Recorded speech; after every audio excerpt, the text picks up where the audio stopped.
The emergency klaxon pierced the pre-dawn silence of Millbrook Military Command Center as Colonel Marcus Thompson burst through the briefing room doors, his weathered face etched with concern that had kept him awake for 36 straight hours.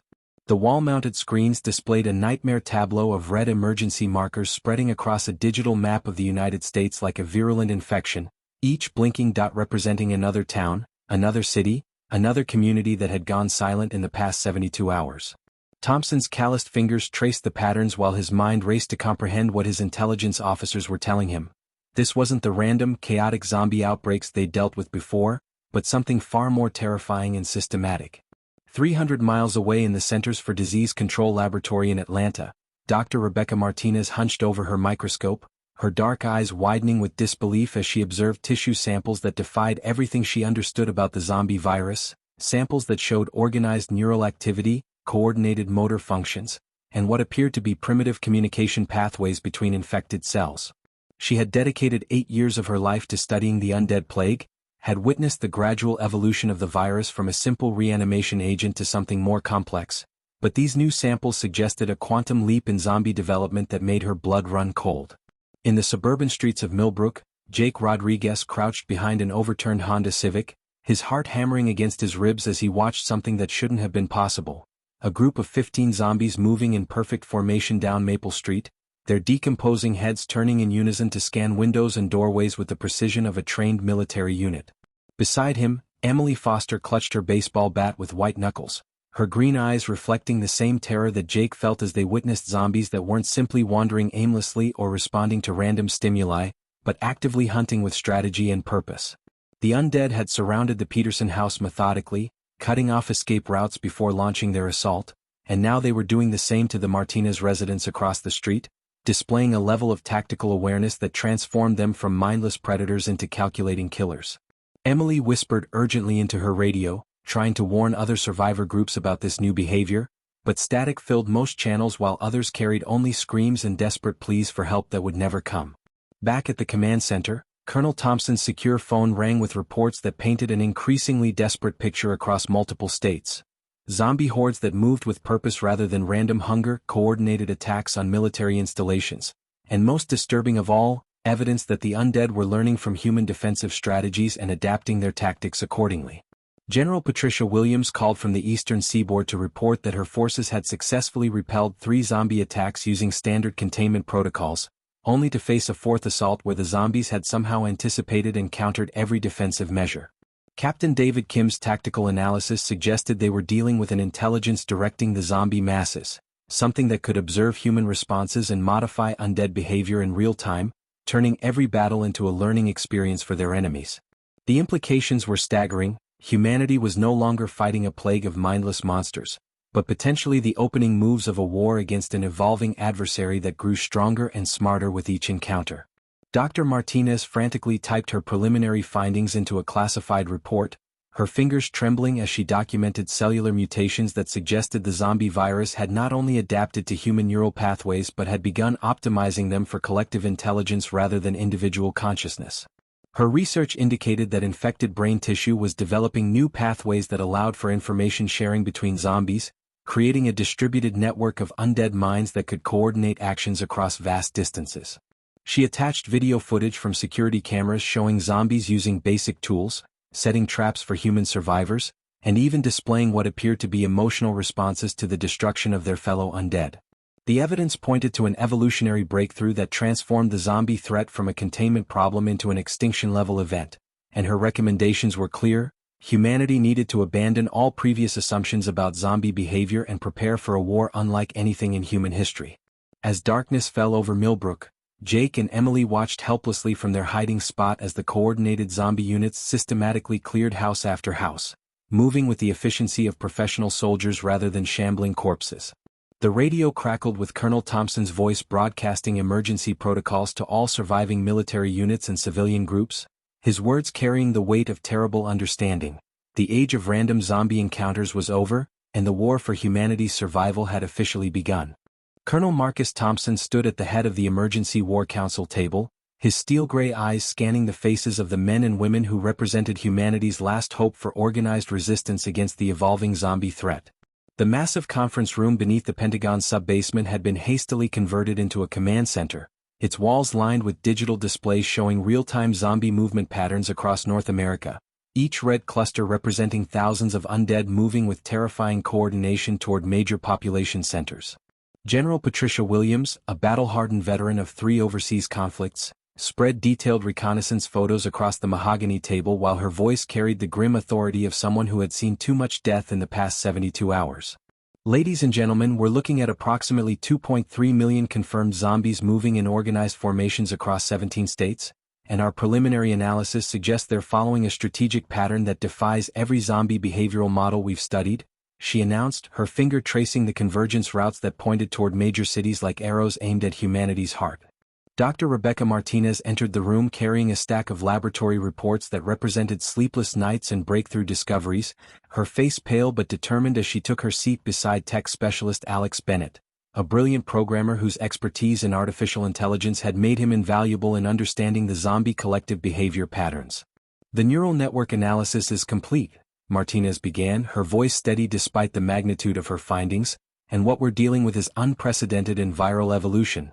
The infected brain tissue has developed new pathways that allow for real-time communication between zombies, essentially creating a distributed intelligence network that can coordinate attacks across vast distances.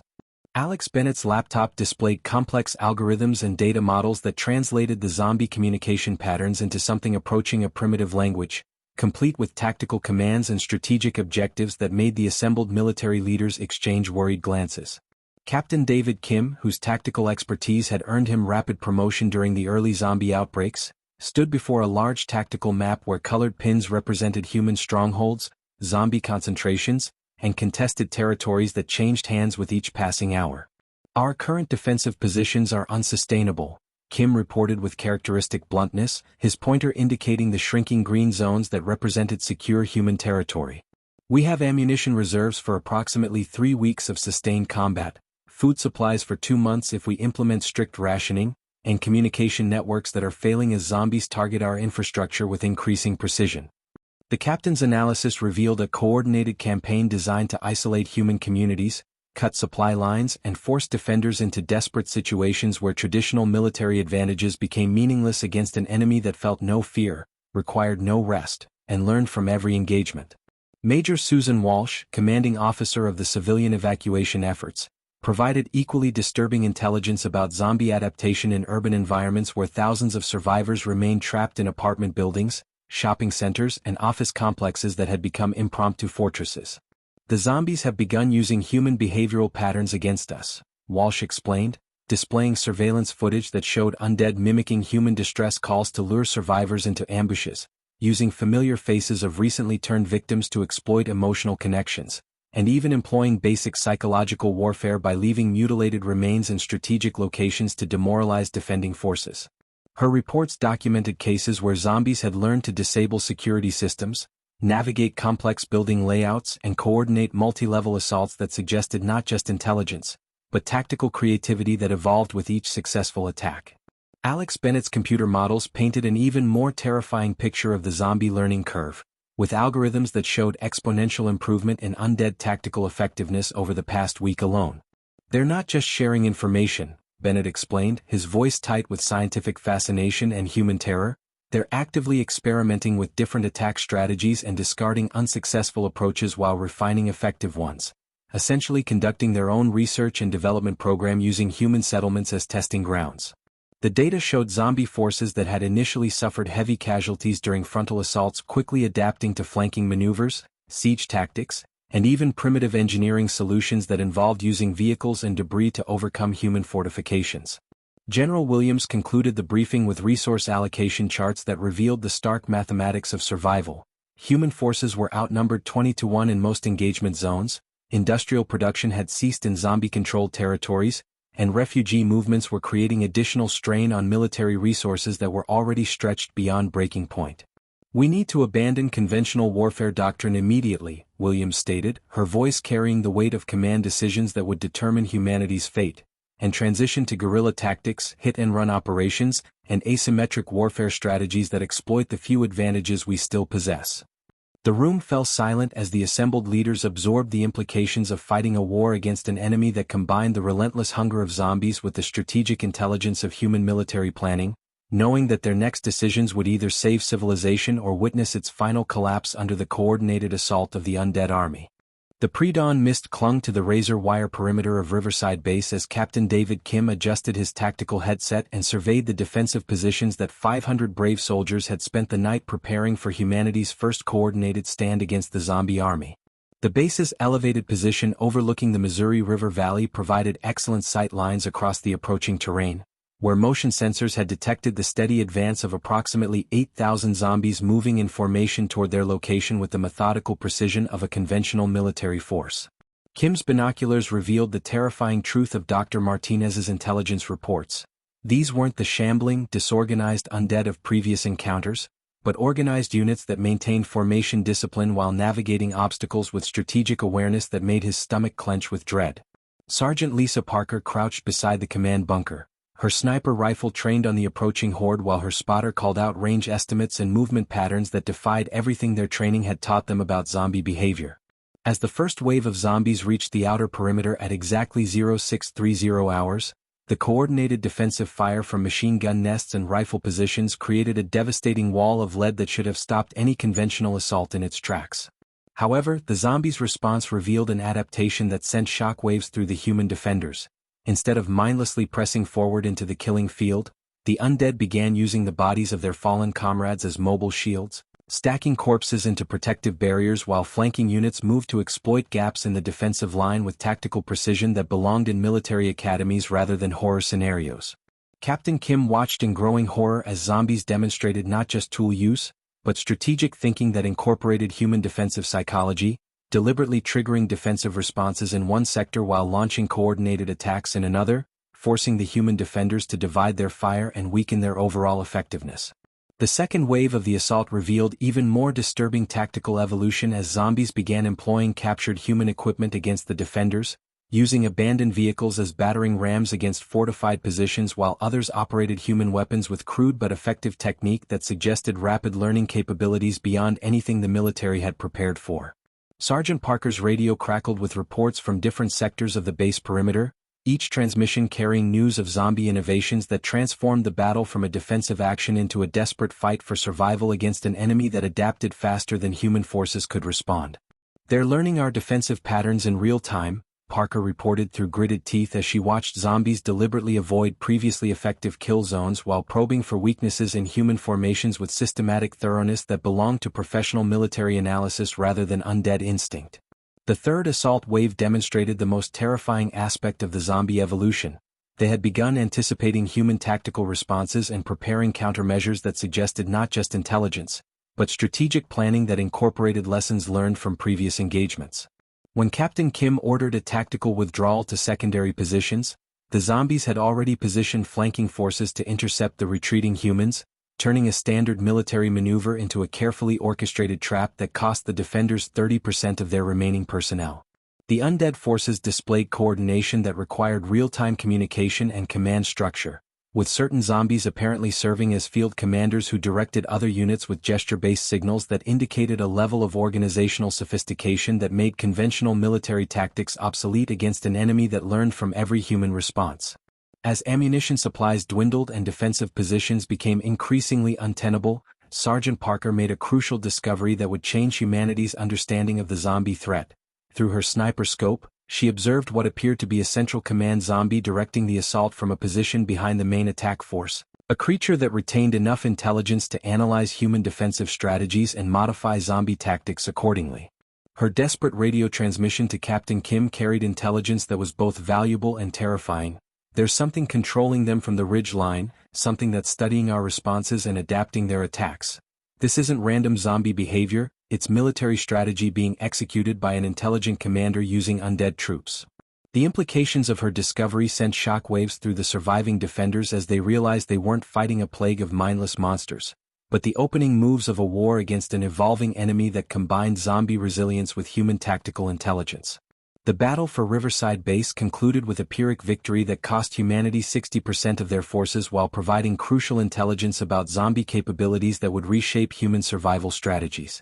As the surviving defenders evacuated their positions under covering fire from the last functional artillery pieces, Captain Kim's after-action report would document the first confirmed evidence of zombie command structure, tactical adaptation, and strategic planning that transformed the undead threat from a containment problem into an existential war against an enemy that learned from every engagement and grew stronger with each human defeat.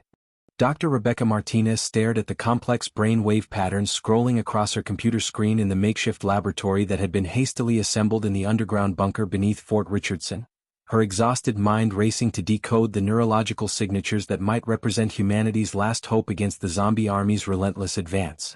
The tissue samples recovered from Riverside Base had revealed something extraordinary. The infected brain tissue operated on specific frequency patterns that allowed for communication between zombies, creating a biological network that functioned like a distributed computer system with each undead individual serving as both processor and transmitter. Her fingers flew across the keyboard as she cross-referenced the neural frequencies with acoustic data, searching for the precise sonic wavelengths that might disrupt the zombie communication network and potentially render the coordinated undead forces back into the mindless wanderers they had once been. The implications were staggering. If she could create a weapon that targeted these specific frequencies, humanity might have a chance to level the playing field against an enemy that had adapted beyond all previous countermeasures. Tech specialist Alex Bennett hunched over a workbench cluttered with salvaged electronics, military-grade components, and experimental hardware that represented humanity's desperate attempt to transform theoretical science into practical warfare within the impossible deadline of 72 hours. His bloodshot eyes traced circuit diagrams while his hands assembled prototype sonic emitters using everything from military radar components to civilian audio equipment, each device designed to broadcast the disruptive frequencies that Dr. Martinez had identified in her neural network analysis. The pressure was overwhelming. Every hour of delay meant more human settlements falling to zombie coordination, more survivors trapped in situations where conventional weapons provided no protection against an enemy that learned from every engagement and adapted faster than human forces could respond. Bennett's engineering background had prepared him for complex technical challenges, but never for the scenario where his work would determine whether humanity survived or became extinct under the relentless assault of an evolving undead army. Meanwhile, scattered across the zombie-controlled territories, survivor groups led by Jake Rodriguez and Emily Foster had begun conducting desperate field observations that provided crucial intelligence about zombie weaknesses and behavioral patterns that laboratory analysis couldn't reveal. Rodriguez's group had discovered that zombies showed temporary confusion when exposed to certain high-frequency sounds, particularly those that resembled the emergency broadcasts from early warning systems, while Foster's team had documented cases where zombies displayed apparent pain responses to specific acoustic wavelengths that seemed to interfere with their coordination abilities. Their radio transmissions carried vital data back to the military command centers, information gathered at tremendous personal risk as they observed zombie behavior from hiding places in abandoned buildings, sewer systems, and underground shelters where discovery meant certain death or worse, conversion into the enemy forces they were trying to defeat. The first prototype sonic weapon test took place in a sealed laboratory chamber where captured zombie specimens provided the initial proof of concept that Dr. Martinez's theories could be transformed into practical battlefield applications. The results were both encouraging and terrifying. The sonic frequencies did indeed disrupt zombie coordination, causing the test subjects to revert to individual wandering behavior, but the effectiveness varied significantly between different zombie specimens, suggesting that the undead were developing resistance to specific frequencies even as the weapons were being developed. Alex Bennett's monitoring equipment detected concerning data patterns that indicated the zombie network was actively analyzing the sonic attacks and developing countermeasures, turning each test into a race between human innovation and zombie adaptation that humanity was losing with each passing hour. The most disturbing discovery came when Dr. Martinez realized that the sonic weapon tests were inadvertently broadcasting their location to the zombie army, as the disrupted communication frequencies created a signal that the undead command structure interpreted as a threat requiring immediate investigation.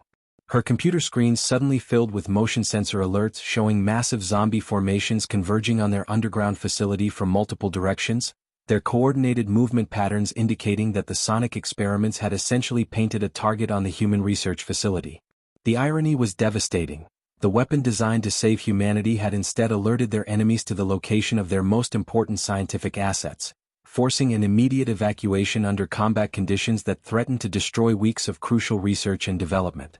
As emergency sirens wailed throughout the underground complex and military personnel began the desperate process of evacuating critical personnel and equipment, Dr. Martinez clutched her research data while Alex Bennett grabbed the prototype sonic devices. Both scientists knowing that their work represented humanity's best hope for survival even as zombie forces surrounded their position with tactical precision that suggested the Undead command structure viewed their research as an existential threat requiring immediate elimination. The evacuation became a race against time as zombie forces demonstrated their most terrifying capability yet, the ability to respond to human technological innovations with coordinated military action that transformed scientific progress into a liability that endangered the very people it was designed to protect.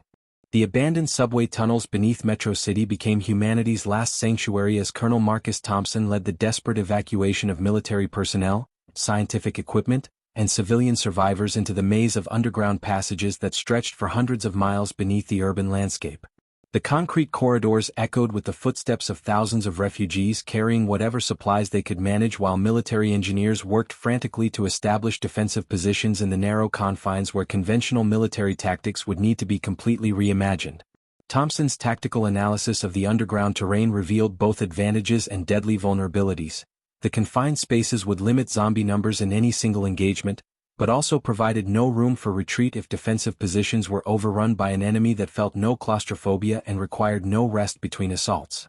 Captain David Kim had barely 24 hours to transform subway platforms, maintenance tunnels and abandoned stations into fortified strongholds using whatever materials could be scavenged from the surface before zombie forces completed their systematic sweep of the city above.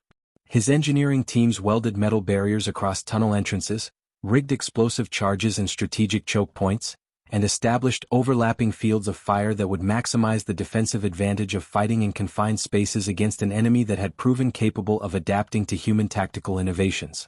The underground environment presented unique challenges that tested human ingenuity, communication systems that worked poorly in the metal-lined tunnels, ventilation problems that could trap defenders with their own weapon smoke, and the psychological strain of fighting in darkness against enemies whose enhanced senses might give them advantages that conventional military doctrine had never considered. The first zombie incursion into the tunnel system revealed the terrifying adaptability that had made the Undead such effective opponents in surface warfare, as they quickly learned to navigate the complex underground passages with coordination that suggested rapid mapping and tactical analysis of the subterranean terrain. Emily Foster's civilian evacuation groups found themselves trapped in service tunnels when zombie scouts began systematic exploration of the underground network, their enhanced hearing allowing them to track human movement through concrete walls and metal infrastructure that had once seemed impenetrable. The zombies' approach to underground warfare demonstrated strategic thinking that incorporated lessons learned from previous engagements. They used the tunnel acoustics to amplify human fear through coordinated howling that echoed through the passages, employed captured human equipment to breach defensive barriers, and showed disturbing evidence of learning human tunnel fighting techniques by observing defender responses to their probing attacks. Jake Rodriguez's reconnaissance missions to the surface provided crucial intelligence about zombie surface operations while revealing the horrifying efficiency with which the Undead had transformed the abandoned city into a strategic staging area for their underground assault. His reports documented zombie forces that had learned to use urban infrastructure against human defenders, flooding tunnel sections by manipulating water mains, cutting power lines to eliminate human technological advantages, and most disturbing of all, using human psychological warfare techniques by broadcasting recorded human voices through the subway's emergency communication systems to lure survivors into ambushes. The surface reconnaissance also revealed that zombies had begun displaying emotional responses to the destruction of their forces, suggesting that their evolution had progressed beyond simple tactical intelligence to include psychological motivations that made them more dangerous and unpredictable than any previous threat humanity had faced. Captain Kim's analysis of zombie underground tactics revealed a crucial discovery that would change human defensive strategy. The Undead showed significant disorientation and reduced coordination when fighting in complete darkness, their enhanced senses becoming liabilities rather than advantages when deprived of all visual reference points. This weakness led to desperate experiments with blackout tactics that turned sections of the tunnel system into zones of absolute darkness where human defenders, using night vision equipment and intimate knowledge of the terrain, could engage zombie forces under conditions that neutralized many of their adaptive advantages. However, the zombies' response to these tactics demonstrated their most terrifying capability, They began developing enhanced auditory and olfactory hunting techniques that allowed them to track human defenders through sound and scent patterns, essentially evolving new sensory capabilities in response to human countermeasures within hours rather than the evolutionary time frames that natural selection typically required.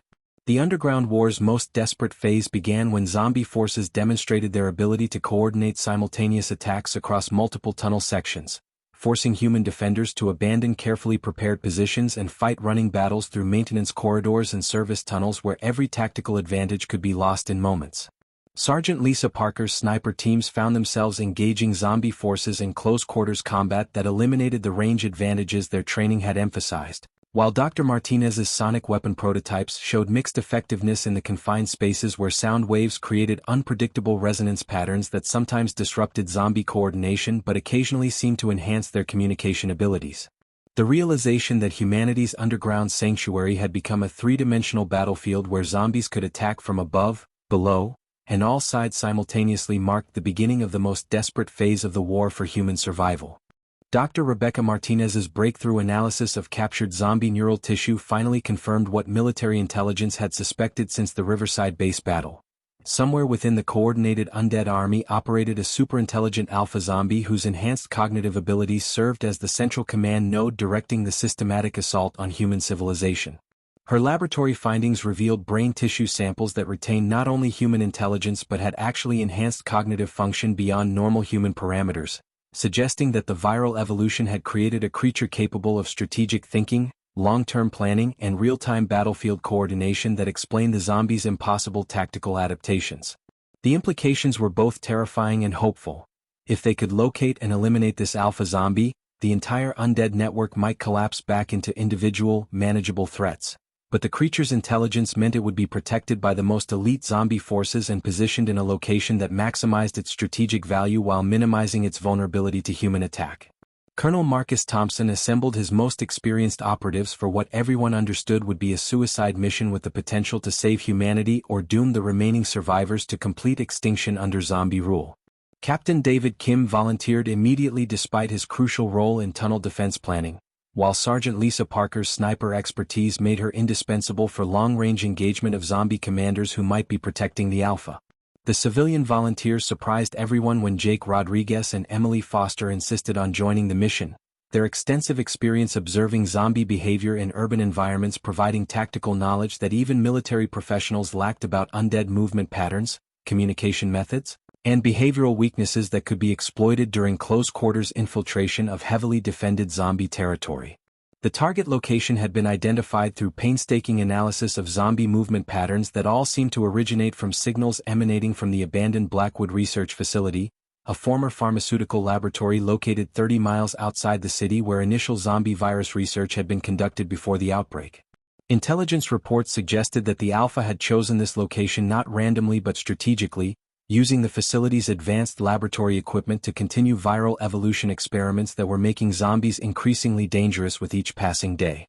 The mission required the strike team to traverse zombie-controlled territory where every street, building, and potential hiding place might contain undead forces that would immediately alert the Alpha to human presence, essentially guaranteeing that the final assault would face maximum zombie resistance, protecting their most valuable asset.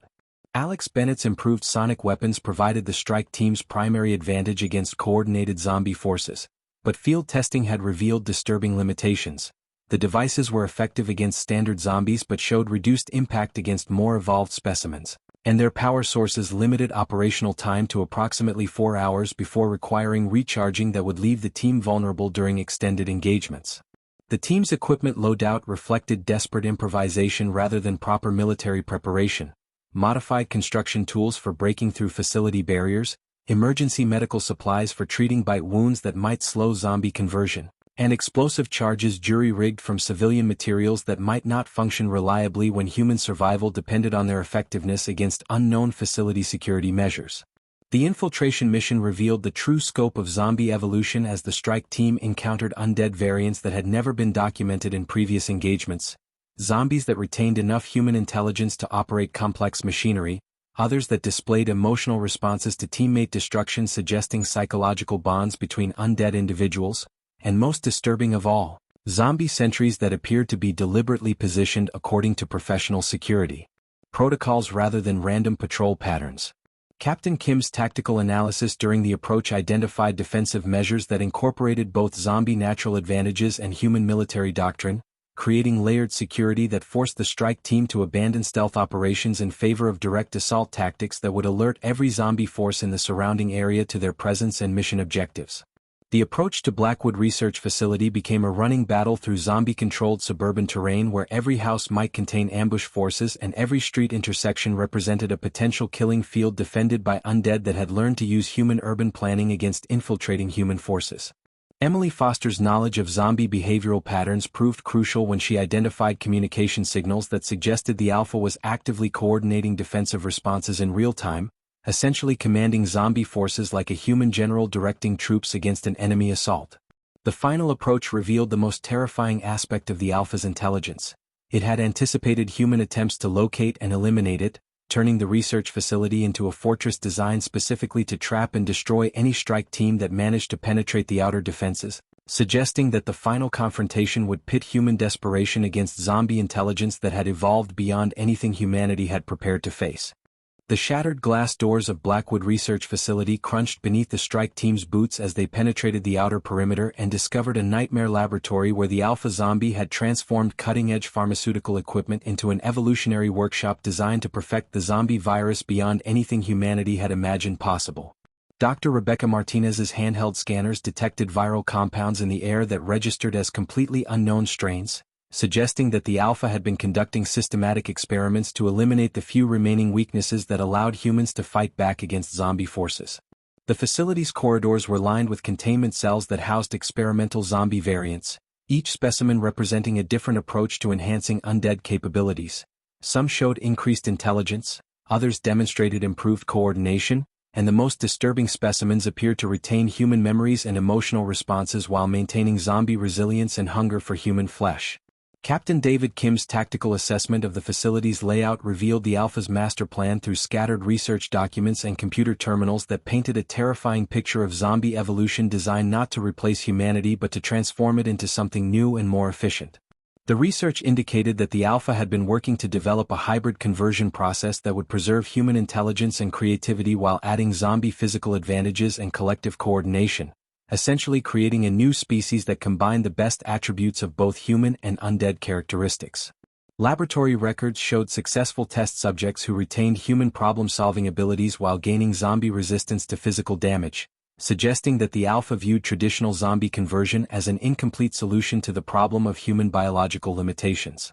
The strike teams advanced through the facility became increasingly desperate as they encountered zombie guards that displayed tactical awareness and emotional intelligence far beyond anything they had faced in previous engagements, creatures that used psychological warfare techniques including mimicking human voices of team members' loved ones and displaying apparent grief when their companions were destroyed.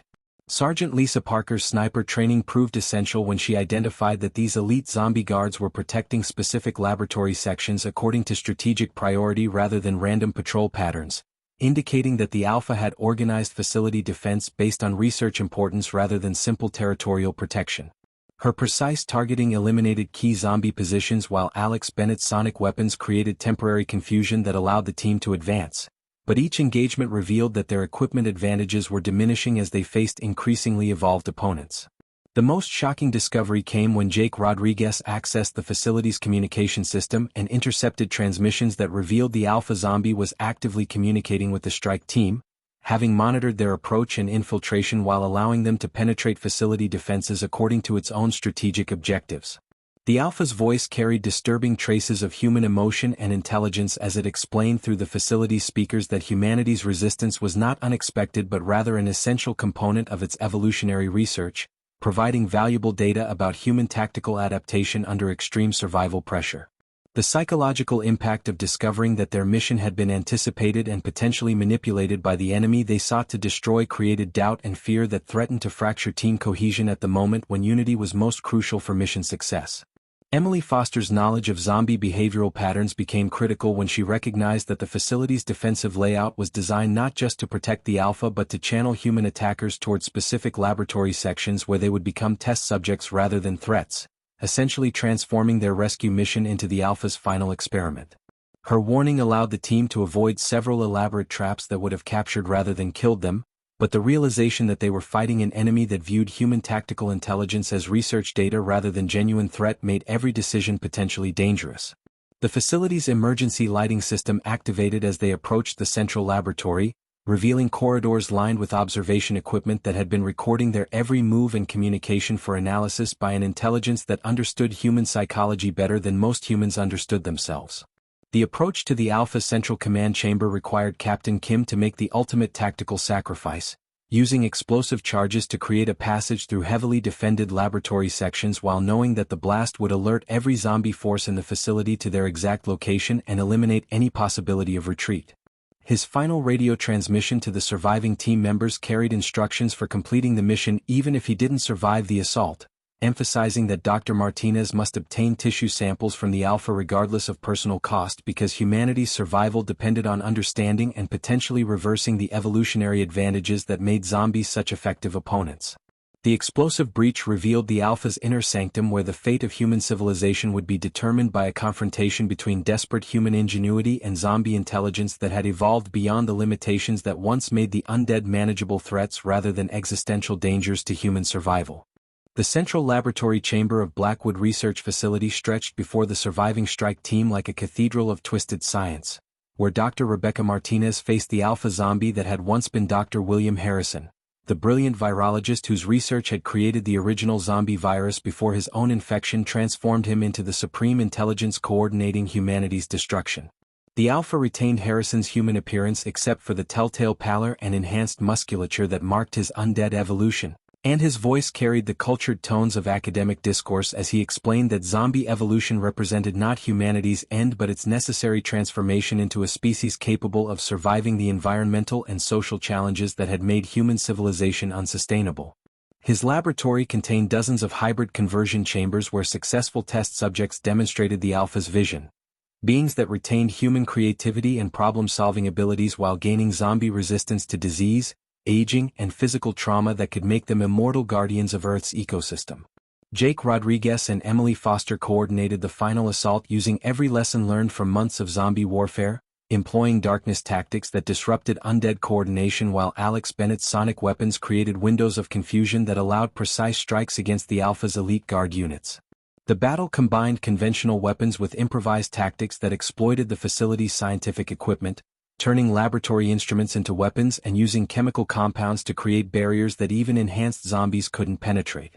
Sergeant Lisa Parker's sniper training proved crucial as she provided covering fire that prevented zombie reinforcements from overwhelming the team while they fought through corridors designed to channel attackers into experimental conversion chambers rather than allowing direct confrontation with the facility's primary objective. Dr. Martinez's confrontation with the Alpha revealed the tragic core of the zombie apocalypse. Dr. Harrison's conversion had preserved his scientific brilliance while eliminating human emotional connections that might have restrained his research, creating a being that viewed human suffering as acceptable collateral damage in pursuit of evolutionary advancement. His explanation of the hybrid conversion process demonstrated genuine belief that he was saving humanity from itself, pointing to laboratory data showing how human aggression, environmental destruction, and social inequality had made the species a threat to planetary survival that required biological modification to achieve sustainable civilization. The Alpha's laboratory contained evidence of successful hybrid subjects who retained human intelligence and creativity while gaining zombie collective coordination and physical resilience, suggesting that his vision of enhanced humanity might actually be achievable through voluntary conversion rather than the forced transformation that had characterized the zombie war. The facility's security system activation during the confrontation created a desperate race against time as automated lockdown procedures threatened to trap the strike team inside while zombie reinforcements converged on their position from throughout the complex. Emily Foster's knowledge of building systems allowed her to navigate emergency protocols while Jake Rodriguez held defensive positions against increasingly desperate zombie attacks that seemed designed more to delay human escape than to capture new test subjects. The realization that the Alpha was allowing their potential escape rather than ensuring their conversion suggested a change in his strategic objectives that Dr. Martinez recognized as scientific curiosity about human adaptation under extreme pressure rather than simple tactical evolution of zombie warfare capabilities. The breakthrough came when Dr. Martinez successfully obtained tissue samples from the Alpha during the final confrontation, but the cost was severe. Alex Bennett sacrificed himself to protect the evacuation while Sergeant Parker provided covering fire that allowed the surviving team members to escape the facility before its automated defense systems could complete the lockdown sequence. The tissue samples contained the genetic key to reversing zombie evolution, but the cure development required weeks of intensive laboratory work while human survivors maintained defensive positions and underground strongholds against increasingly desperate zombie attacks that seemed to lose coordination and strategic focus following the Alpha's neutralization. The cure's successful development marked the beginning of humanity's recovery as zombie forces gradually reverted to individual wanderers that could be managed through conventional containment methods rather than military warfare against coordinated armies. Dr. Martinez's research revealed that many zombies retained enough neural activity to be restored to human consciousness through careful application of the cure, creating the possibility that millions of infected individuals could be saved rather than destroyed. The final scene showed the former Alpha, now cured and restored to Dr. Harrison's human consciousness, working alongside other recovered zombies to help distribute the cure and rebuild the scientific infrastructure that had been destroyed during the war. His retained memories of zombie collective intelligence providing crucial insights for preventing future viral evolution while his human emotions restored the ethical constraints that had been lost during his undead transformation. The story concluded with humanity's gradual emergence from underground shelters into a world where the zombie threat had been contained, scientific progress could resume under ethical oversight, and the painful lessons of the war would guide human development toward sustainable civilization that balanced technological advancement with respect for human dignity and environmental stewardship.